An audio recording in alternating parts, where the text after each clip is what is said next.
Chapter 6.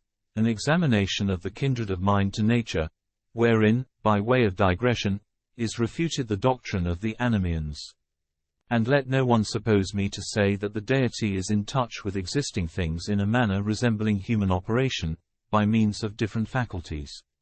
For it is impossible to conceive in the simplicity of the Godhead the varied and diverse nature of the apprehensive operation. Not even in our own case are the faculties which apprehend things numerous, although we are in touch with those things which affect our life in many ways by means of our senses. For there is one faculty, the implanted mind itself, which passes through each of the organs of sense and grasps the things beyond. This it is that, by means of the eyes, beholds what is seen. This it is that, by means of hearing, understands what is said. That is content with what is to our taste, and turns from what is unpleasant.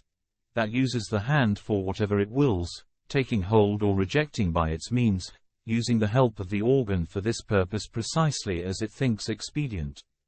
If in men, then, even though the organs formed by nature for purposes of perception may be different, that which operates and moves by means of all, and uses each appropriately for the object before it, is one and the same, not changing its nature by the differences of operations.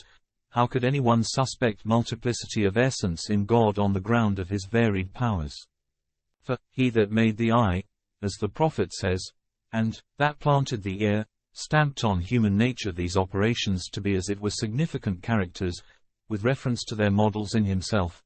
For he says, "Let us make man in our image," Genesis chapter 1 verse 26.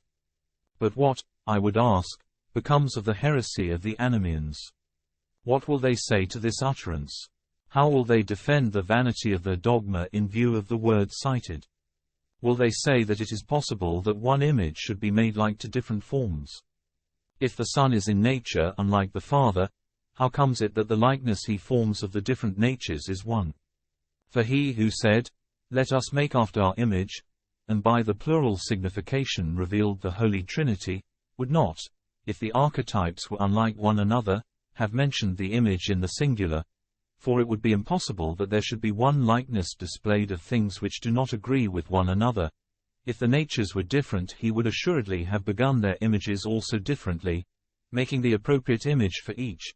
But since the image is one, while the archetype is not one, who is so far beyond the range of understanding as not to know that the things which are like the same thing, surely resemble one another?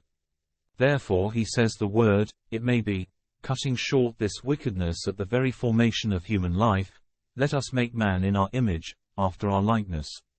If you enjoyed this talk, consider subscribing to this channel and click on the notification bell, then you will know when new content is added to this playlist. Thank you for listening, and have a blessed day.